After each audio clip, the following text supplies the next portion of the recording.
Gilly Bonny Online TV.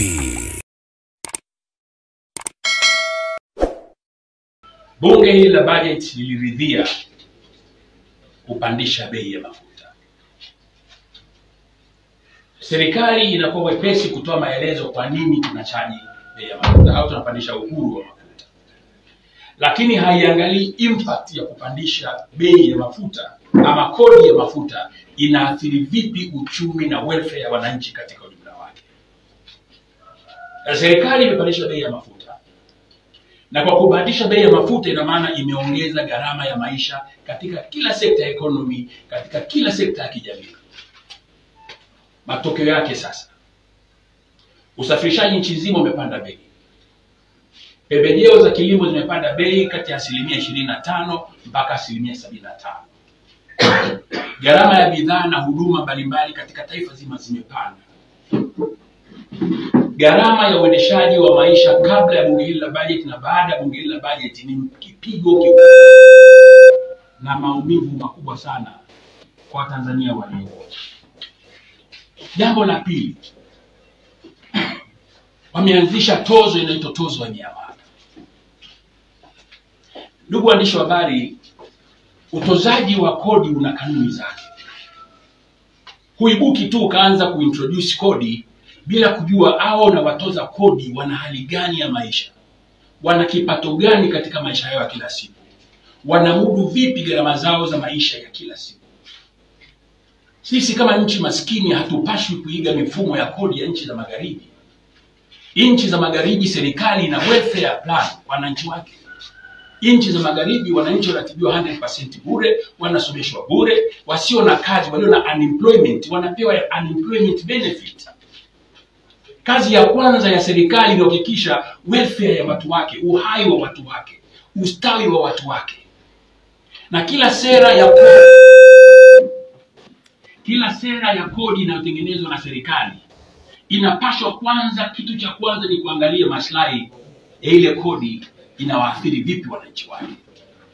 Sasa nchi za wenzetu zina uwezo wa kuongeza kodi wanavyotaka. Lakini ukienda Marekani leo, Marekani yote ambaye hajaajiriwa analipwa na serikali. Ukienda Uingereza, Ufaransa, Ujerumani leo, hizi nchi zina welfare. Mtu yoyote ambaye hajaajiriwa analipwa mshahara na serikali, analipiwa nyumba na serikali, analipiwa food tickets na serikali. Tanzania tuna nchi ya ajabu, miaka 6 tuliongeza mishahara ya watumishi wa umma. Tuna watumishi, tuna vijana wengi wanazurura mitaani, hawana ajira na serikali haina uwezo wa kuwapa ajira wala haina uwezo wa kuwapa unemployment benefits. Lakini tunatambulisha kodi kwa watu ambao tayari wako hoi. Tunasema tunapanua wigo wa kodi. Na ndugu waandishi wa habari, kabla ya kuweza kufanya jambo lolote kubwa kama kupandisha kodi muhimu kama hizi, jambo la kwanza ni kufanya utafiti. Haiwezekani kwenye bunge hilo anasimama mbunge wa Ilala anasema anapendekeza tupandishe kodi fulani, katika kipindi cha siku 60 imeshabadilishwa, imeshakuwa sheria. Hakuna utafiti uliofanywa. Nini impact ya hii kodi inayotozwa kwenye miamala ya simu? Itaathiri vipi telecommunication industry katika taifa ambalo sasa hivi inaajiri watu wengi sana? Itaathiri vipi kudumaa kwa uchumi kwa sababu ya kuwepo na transfer ya fedha ambazo ndio zinachochea kukua kwa uchumi? Hatujafikiria kwamba tunachaji sio faida. Nimesema kodi zina kanuni zake. Mojawapo ya kanuni muhimu sana ya kodi ni kwamba kodi inatozwa kwenye faida. Kodi haitozi kwenye mtaji. Miamala ya simu inayosambaa katika kampuni mbalimbali ya simu, hii ni mitaji, watu wanamishiana kulipana mali zao, kulipana hiki, ile sio faida. Kanuni nyingine ya pili ya kodi ni kwamba huruhusiwi kufanya kazi, huwezi kutoza kodi mara mbili, double taxation. Unayetuma unakatwa tozo, sivyo ni kodi, anayepokea anakatwa nayo ni kodi. Mnazidi kuwafanya Watanzania maskini. Na viwango vya tozo hizi, wale wanaotuma fedha kidogo ndio wanaochajiwa pasenti kubwa kuliko wanaotuma fedha nyingi. Sasa ni vyema serikali hii itambue kwamba kati ya 70% mpaka 80% ya Watanzania wanaotumia simu za mkononi hawatumii zaidi ya shilingi 1000 kwenye vocha za simu kwa siku nzima. Na nimesikia wengine wanaargue kwamba pengine pesa sasa watu waache kutumia mitandao ya simu, watumie benki. Nchi hii haina banking infrastructure, haina miundombinu ya kibenki ya kuwezesha Watanzania wote kutumia benki. Benki zote zilizopo hazihudumii zaidi ya 15-18 ya Watanzania wote. Kwa 85% ya Watanzania wanategemea simu kuhamisha fedha, kupelekea chakula nyumbani. Na Watanzania wengi wenzetu hawa kazi yao wanapata hela za kuokota kwa siku, anapeleka 2000 nyumbani, anapeleka 3000, watu hao ndio wakata tena ile kodi. Hakika huu si ujinga tu, ni udhalilishaji wa hali ya juu wa Watanzania wenzetu. Sasa hizi ni tozo za kuchochea umaskini. Taarifa imeletwa bungeni, hoja imeletwa bungeni, haijafanywa utafiti wa kitaalamu, haijafanywa utafiti wa kiuchumi, impact yake kwenye economy, impact yake kwenye welfare ya wananchi. Hawa wananchi wana kipato gani in the first place? Na nimesema awali, hawa ni wananchi ambao kwa miaka 6 hawajawahi kupata nyongeza ya mshahara. Hawa ni wananchi wanaofanya biashara kwa mitaji midogo midogo wanaojitafutia wao. Wabunge ambao wanaelea kwenye utajiri wanakaa Dodoma wa chama kimoja, tena basi bunge lisilokuwa halali, wanafanya maamuzi yanayowaumiza Watanzania milioni 60, wakati kuna kundi la watu 400 pale bungeni ambao wanaogelea kwenye utajiri. Nasema hii sio sahihi. Na kwa kauli hii basi, kwa kauli hii namtaka Rais Samia Suluhu Hassan haraka sana asitishe na airishe utekelezaji wa sheria hii ya kodi. Awarudishie wananchi unafuu wa maisha, wananchi ambao wana mapato kidogo sana. Watanzania walio wengi wanaotumia simu hizi hawazitumii kama anasa. Hii ni huduma kwa wananchi. Kama wanafikiria kutakuwa na ulazima wa kuja kuintroduce kodi ya aina yoyote ya kiwango hiki, wakafanye kwanza utafiti wa kutosha, utafiti uwekwe hadharani, watu turidhike kwamba kweli utafiti huu au uamuzi huu wa kodi ambao nimemsikia jana Kabudi anasema itasaidia kujenga zahanati, kujenga shule, kupeleka maji na umeme. This is nonsense. Tuna miaka 60 hatujaenda kuendeleza umeme vijiji vyote.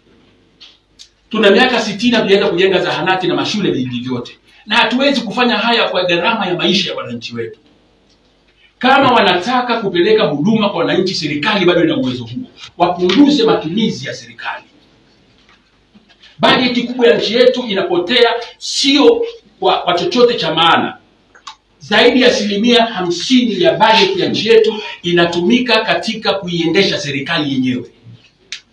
Tuna mifumo mikubwa ya serikali inayoishi maisha ya anasa, magari ya anasa, majumba ya anasa, miradi ya anasa. Wapunguze fedha huko. Na hii hoja nitaizungumza tena wakati najadili katiba na nafasi ya katiba katika kubadili kupunguza matumizi, katiba mpya katika kupunguza matumizi ya serikali. Kwa hiyo niseme kwa sasa hivi kodi hii hastahili kuanza. Na kama imeanza waisitishe haraka. Na hii propaganda ambayo Chama cha Mapinduzi sasa kinasambaza wa viongozi wake wakiwemo mawaziri kwenda makongamano mbalimbali kuwadanganya wananchi kwamba kodi hii ni ya kizalendo. Hakuna uzalendo wakati mnaua watu kwa njaa. Watanzania walio wengi wanaishi kwa less than $1 a day. Ni katika mojawapo ya nchi masikini duniani. Huo uchumi wakati wanatuambia ni uchumi wa mafiga tu. Lakini wananchi wengi wa Tanzania wako kwenye ile bracket ya umaskini uliokithiri.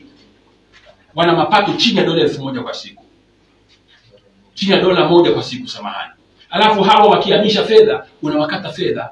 Bibi anapokea kijijini na unamkata fedha. Serikali inaweza kabuni vyanzo vya mapato ya kodi, wakapanua wigo kwa wafanyabiashara na watu ambao wana kipato, sio watu ambao wana struggle kutafuta daily bread. Watu wana struggle kutafuta chakula cha kila siku. Ni uhuni, ni ukatili kuendelea kuwatoza kodi hizi.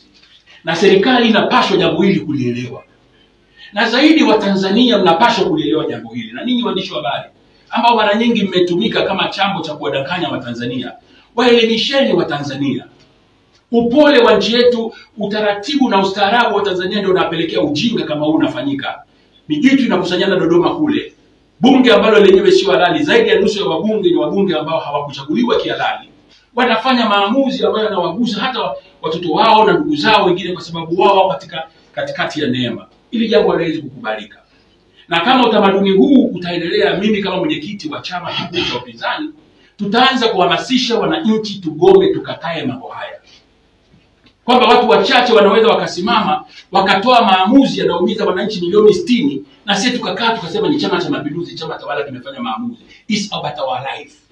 Ni maisha yetu, ni lazima tusimame tuyatetee. Na katika kutetea hii sio wajibu wa vyama vya siasa pekee.